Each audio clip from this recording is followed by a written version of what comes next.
Hello, we're going to complete our investigation on describing matter using something called the mole. The mole is simply a measurement that we use in chemistry because atoms are too small to count.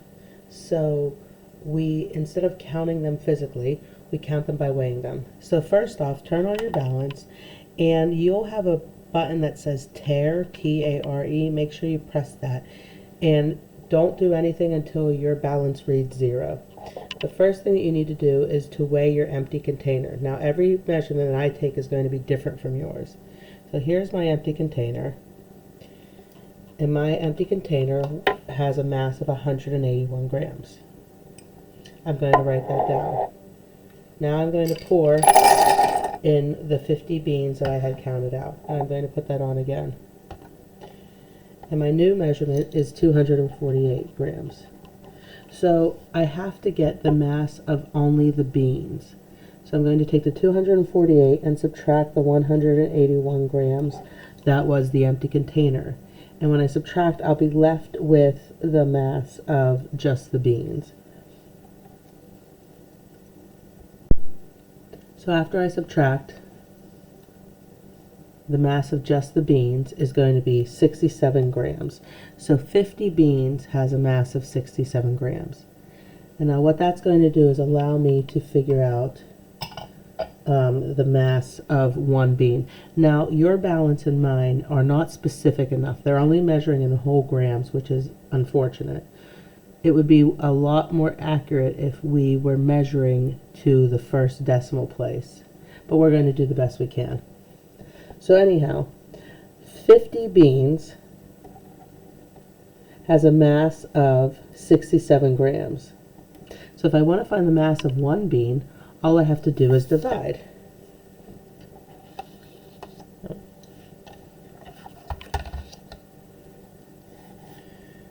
$67 grams divided by 50 beans.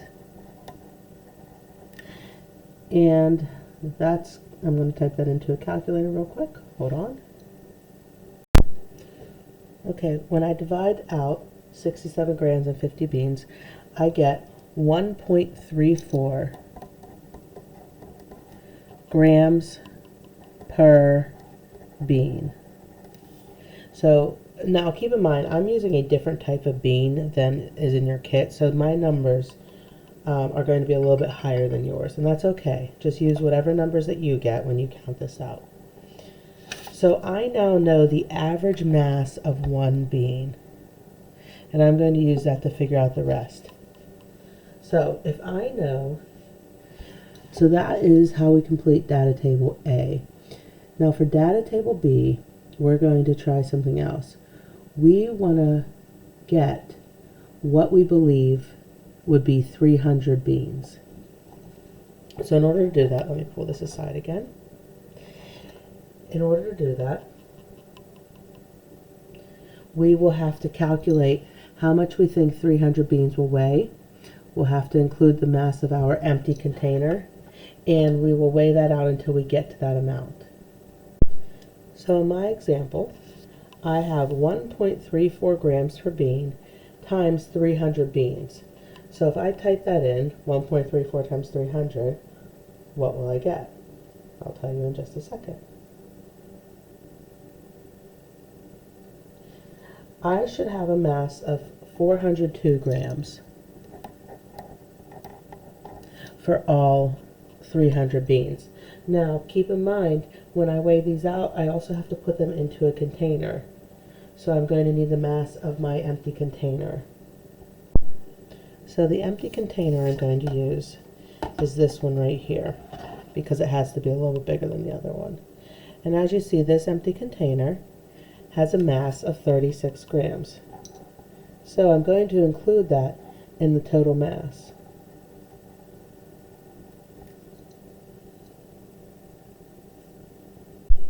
So now let me add those together.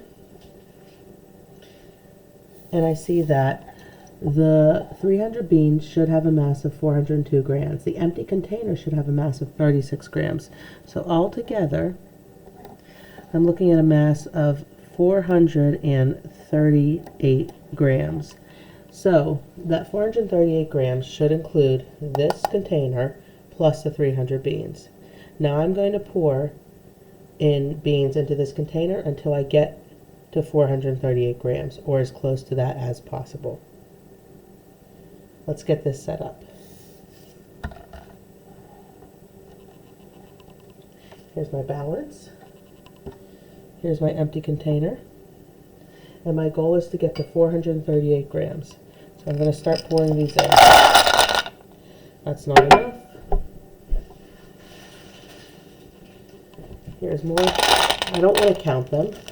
I want to see how accurate I can get this without counting.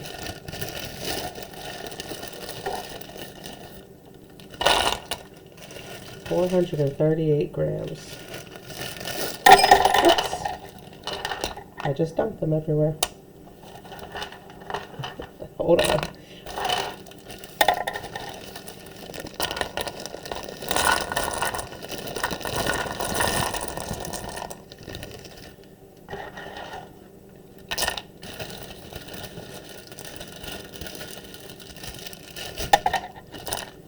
$438. Remember that number. Hold on, I need more. Let's see here.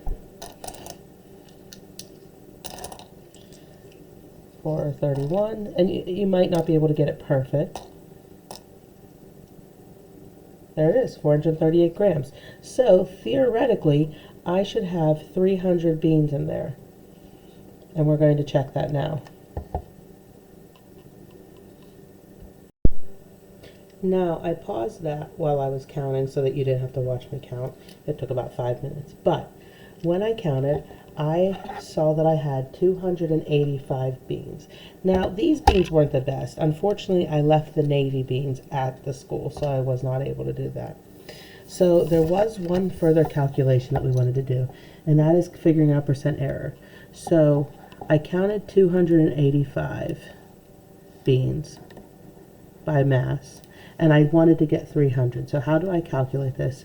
I do 285 minus 300 divided by 300 times 100%. I always take the absolute value of the top because it doesn't matter what order I subtract.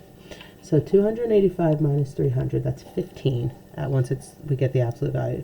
So 15 over 300 times 100.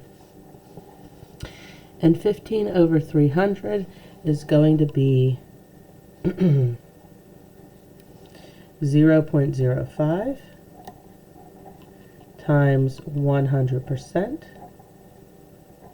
and that is going to equal 5%. And 5% error, it's not the best, but that's actually not that bad. 5% error is pretty good. So that's how you're going to calculate your percent error.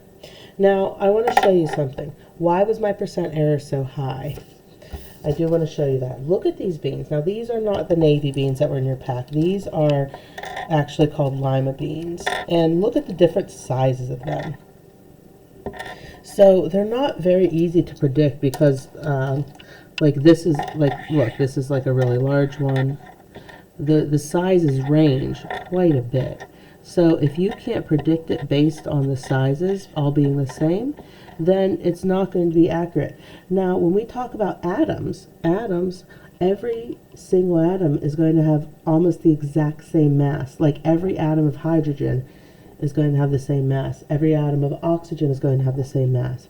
So this is going to work a lot better for something like that. And when you did this yourself with the navy beans, they are all much more similar in size than these lima beans.